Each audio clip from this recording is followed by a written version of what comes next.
हजारों साल पहले की बात है। ये जमीन बिल्कुल वीरान थी। न इंसान, न शहर, न आबादियां। सिर्फ एक ही मखलूक यहां आबाद थी। वो थे जिन्नात। जिन्नात के कबीले जमीन के कोने कोने में फैले हुए थे, मगर उनके दरमियान हमेशा लड़ाइयां, झगड़े, फसाद और खूंरेजी जारी रहती थी। पूरी जमीन मैदान जंग बन चुकी थी। ये मंजर अल्लाह रब्बुल इज्जत की बारगाह में पेश हुआ तो अल्लाह ताला ने फैसला फरमाया, जमीन को इस फसाद से पाक कर दिया जाए। फरिश्तों को हुक्म दिया गया। वो बड़े बड़े लश्करों की सूरत में जमीन पर उतरने लगे और जिन्नात पर जबरदस्त हमला कर दिया। जिन्नात ने मुकाबला करने की कोशिश तो की, मगर अल्लाह के हुक्म के सामने वो बेबस हो चुके थे। इस हमले में बेशुमार जिन्नात हलाक हुए और जो बच गए वो पहाड़ों, जंगलों और दूर दराज जजीरों में छुप गए। इन्हीं जिन्नात में एक निहायत ही नेक और इबादत गुजार जिन था, जिसका नाम था अज़ाज़ील। अज़ाज़ील बाकी जिन्नों से मुख्तलिफ था। वो फसाद से बिल्कुल अलग रहता और दिन रात इबादत करता रहता था। जब फरिश्ते जिन्नात के खिलाफ लड़ने आए तो अज़ाज़ील ने खुलकर फरिश्तों का साथ दिया। फरिश्ते उसकी इबादत और इखलास से बहुत इम्प्रेस हुए। जब जंग खत्म हुई तो वो उसे अपने साथ आसमानों पर ले गए। अब अज़ाज़ील फरिश्तों की महफिलों में रहने लगा। वक्त के साथ साथ उसका इल्म और इबादत में मकाम बढ़ता चला गया, हत्ता कि अल्लाह ताला के यहाँ उसका दर्जा बहुत बुलंद हो गया। मगर इसी दौरान उसके दिल में एक खामोश ख्वाहिश ने जगह बनाना शुरू की। काश जमीन की खिलाफत मुझे अता हो जाए। वक्त गुजरता जा रहा था। फिर एक दिन अल्लाह रब्बुल इज्जत की तरफ से एक ऐलान हुआ, एक ऐसा ऐलान जो सब कुछ बदल देने वाला था। अल्लाह ताला ने इरशाद फरमाया, मैं जमीन में अपना एक खलीफा बनाने वाला हूँ। तमाम मखलूकात में हलचल मच गई। सबके जहन में यही सवाल था कि जमीन पर अल्लाह का नायब कौन होगा। फरिश्ते जमीन पर इससे पहले जिन्नात का फसाद देख चुके थे, तो उन्होंने हैरान होकर अल्लाह रब्बुल इज्जत से अर्ज किया, क्या तू जमीन में ऐसे को खलीफा बनाएगा जो फसाद करेगा और खून बहाएगा? हालांकि हम हर वक्त तेरी तस्बीह और पाकी बयान करते हैं। अल्लाह ताला ने इरशाद फरमाया, मैं वो जानता हूं जो तुम नहीं जानते।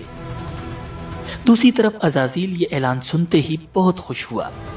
वो बहुत कॉन्फिडेंट था कि अल्लाह के यहाँ उसका जो मकाम है, इसलिए अब इस जमीन की खिलाफत तो उसे ही मिलने वाली है। लेकिन फिर एक ऐसा वाकया हुआ जिसने सबको हैरान कर दिया। अल्लाह ताला ने हजरत इस्राईल अलैहिस्सलाम को हुक्म दिया कि वो जमीन के मुख्तलिफ इलाकों से मट्टी जमा करें। हजरत इस्राईल अलैहिस्सलाम ने पहाड़ों, मैदानों, रेगिस्तानों और जरखेज जमीनों हर जगह से थोड़ी थोड़ी मट्टी जमा की। ये मट्टी मुख्तलिफ रंगों की थी। किसी जगह की मट्टी नरम थी और किसी की सख्त। इस मट्टी से अब अल्लाह ताला ने एक नई मखलूक तख्लीक फरमाना शुरू की, इंसान। जब पहले इंसान की तख्लीक मुकम्मल हुई तो उसका नाम रखा गया आदम। फिर अल्लाह ताला ने उनमें रूह फूंकी और यूं इंसानियत की इब्तिदा हो गई। अब तमाम मखलूकात की नजरें हजरत आदम अलैहिस्सलाम पर थी कि उनमें क्या खास बात है, वो कैसे सबसे डिफरेंट हैं। अब अल्लाह रब्बुल इज्जत ने हजरत आदम अलैहिस्सलाम को खास इल्म अता करना शुरू किया। ऐसा इल्म जो इससे पहले किसी को भी नहीं दिया गया था, न फरिश्तों को, न जिन्नात को। अब इस इल्म से मुताल्लिक इम्तिहान लेने की बारी थी।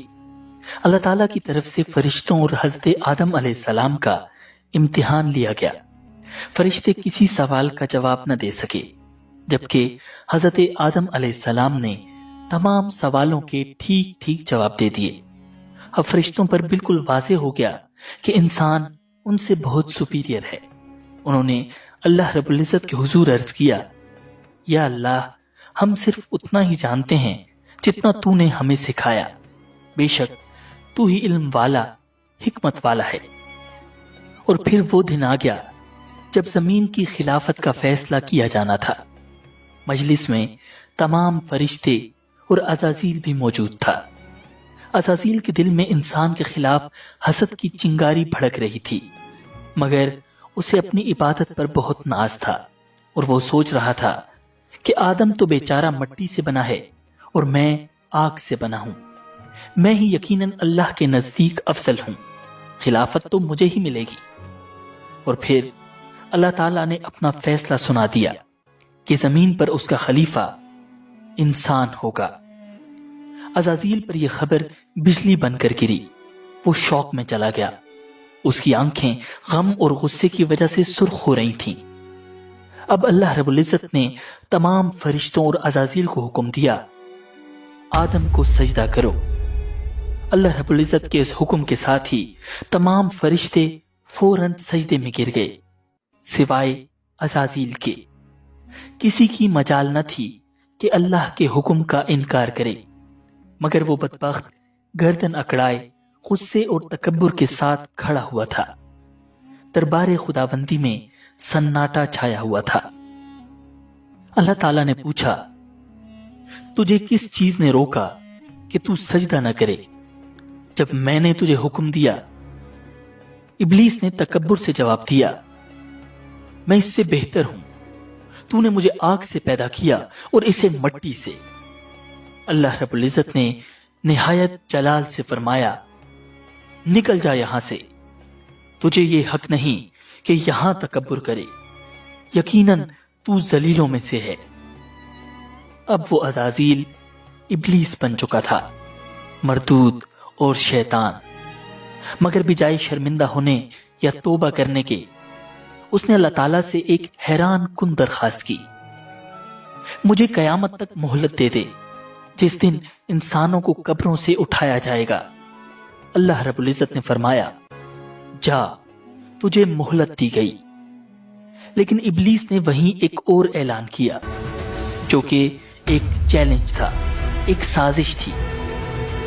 کہنے لگا، اب چونکہ تو نے مجھے گمراہ کیا ہے، اس لیے میں بھی قسم کھاتا ہوں کہ ان انسانوں کی گھات لگا کر تیرے سیدھے رستے پر بیٹھا رہوں گا، پھر میں ان پر چاروں طرف سے حملے کروں گا، ان کے سامنے سے بھی اور ان کے پیچھے سے بھی اور ان کے دائیں طرف سے بھی اور ان کے بائیں طرف سے بھی، اور تو ان میں سے اکثر لوگوں کو شکر گزار نہیں پائے گا۔ اللہ رب العزت نے نہایت جلال سے فرمایا، نکل جا یہاں سے ذلیل اور مردار ہو کر، ان میں سے جو تیرے پیچھے چلے گا وہ بھی تیرا ساتھی ہوگا، اور میں تم سب سے جہنم کو بھر دوں گا۔ یوں ابلیس انتہائی ذلیل ہو کر بارگاہ خداوندی سے نکل گیا۔ وہ غصے اور انتقام کی آگ میں جل رہا تھا۔ اسے سب سے زیادہ غصہ انسان پر تھا، جس کی وجہ سے وہ اللہ رب العزت کی مجلس سے نکالا جا چکا تھا۔ اب حضرت آدم علیہ السلام کا اصل امتحان شروع ہونے والا تھا۔ انسان اور شیطان کا مقابلہ شروع ہونے والا تھا۔ حضرت آدم علیہ السلام جنت میں رہنے لگے، وہاں ہر طرح کی نعمتیں تھیں، لیکن پھر بھی وہ اکیلا محسوس کرتے تھے، انہیں تنہائی کا احساس ہوتا تھا۔ اللہ رب العزت نے ان کی تنہائی دور کرنے کے لیے ان کی زوجہ حضرت حوا علیہ السلام کو پیدا فرمایا، وہ ان کی ساتھی بنی۔ اب حضرت آدم اور حضرت حوا دونوں خوشی سے جنت میں رہنے لگے۔ اللہ رب العزت نے فرمایا، اے آدم، تم اور تمہاری بیوی جنت میں رہو، جہاں سے چاہو کھاؤ پیو، خوشی سے رہو، مگر ایک درخت کے قریب مت جانا، ورنہ تم ظالموں میں سے ہو جاؤ گے۔ جنت میں ہر طرف نعمتیں تھیں، آرام تھا، سکون تھا، صرف ایک درخت تھا جس کے قریب جانے سے اللہ رب العزت نے منع فرمایا تھا، مگر شیطان جو پہلے ہی جنت سے نکالا جا چکا تھا، حضرت آدم علیہ السلام سے حسد اور بغض میں جل رہا تھا۔ وہ چاہتا تھا کہ آدم اور حوا بھی اللہ تعالیٰ کی نافرمانی کریں تاکہ وہ بھی اس کی طرح جنت سے نکالے جائیں۔ اسی لیے وہ چپ کے آیا اور حضرت آدم اور حوا کے دلوں میں وسوسے ڈالنے شروع کر دیے۔ وہ ان سے کہنے لگا، تمہیں جنت کے ہر درخت سے کھانے کی اجازت ہے، लेकिन क्या तुमने कभी सोचा है कि इस एक दरख्त से क्यों रोका गया? आखिर क्या वजह है? फिर उसने झूठ बोलकर कहा, तुम्हें रोका इसलिए गया है कि अगर तुमने इस दरख्त का फल खा लिया तो तुम्हें हमेशा की जिंदगी मिल जाएगी, तुम फरिश्ते बन जाओगे, तुम्हें कभी मौत नहीं आएगी। ये दरख्त तो शजरे खुल्द है, यानी हमेशा की जिंदगी देने वाला दरख्त। इब्लीस ने बड़ी नरमी, चालाकी और झूठी कस्मों के साथ ये जाहिर किया कि वो उनका खैर खा है। वो बार बार कहता रहा, मैं तुम दोनों का भला चाहता हूं, मेरी बात मानो, इस दरख्त का फल खा लो, देखना तुम्हें क्या मकाम हासिल होता है। हजरत आदम और हव्वा ने कभी झूठ सुना ही नहीं था और न कभी किसी को अल्लाह की झूठी कसम खाते देखा था, तो बिलाखिर वो धोखा खा गए और उस दरख्त का फल खा लिया। बस यही वो लम्हा था जिसने सब कुछ बदल दिया। अल्लाह ताला का हुक्म टूट चुका था। जैसे ही उन्होंने फल खाया, फौरन जन्नत का नूरानी लिबास उनके जिस्मों पर से गायब हो गया और वो घबरा कर जन्नत के पत्तों से खुद को छुपाने लगे। उन पर एकदम शर्मिंदगी छा गई।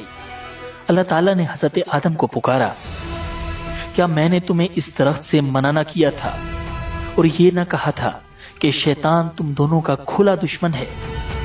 दोनों ने जब अल्लाह की पुकार सुनी तो मारे खौफ के कांप उठे। हजरत आदम और हजरत हव्वा अलैहिमुस्सलाम बहुत गमगीन थे कि उनसे क्या गुनाह हो गया, कैसे वो शैतान के धोखे में आ गए। उन्हें समझ नहीं आ रही थी कि अल्लाह रब्बुल इज्जत से माफी कैसे मांगे, मगर अल्लाह की करीम जात को उनकी हालत पर रहम आ गया और अल्लाह ताला ने खुद उन्हें एक खास दुआ सिखा दी। रब्बना ज़लमना अनफुसना व इल्लम तग़फिर लना व तरहमना लनकूनन्न मिनल खासिरीन। ऐ हमारे रब, हमने अपनी जानों पर जुल्म किया, अगर तू हमें न बख्शे और हम पर रहम न करे तो हम यकीनन खसारे वालों में से हो जाएंगे।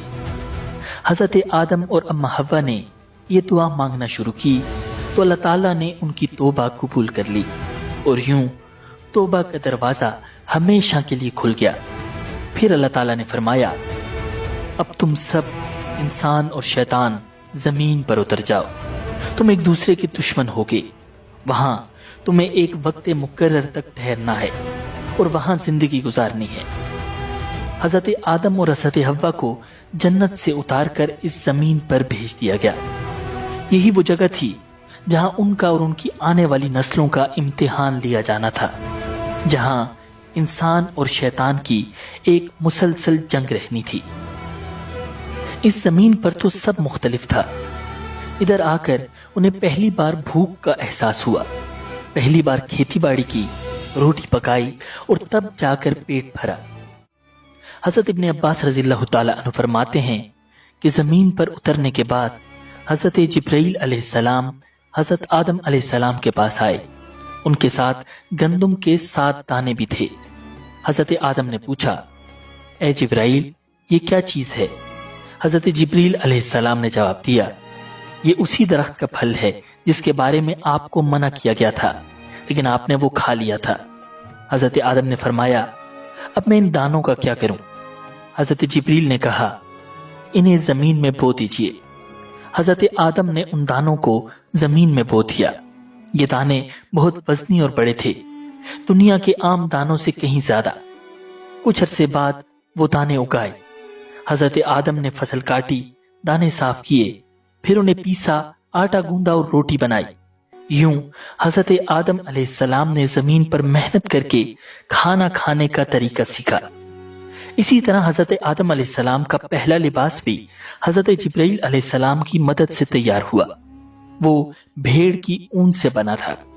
पहले उन्होंने ऊन काटी, फिर चरखे पर धागा बनाया, फिर हजरत आदम अलैहिस्सलाम ने अपने लिए एक जुब्बा और हजरत हव्वा के लिए कमीज और ओढ़नी तैयार की, और यूं इस जमीन पर इंसानियत का आगाज हुआ।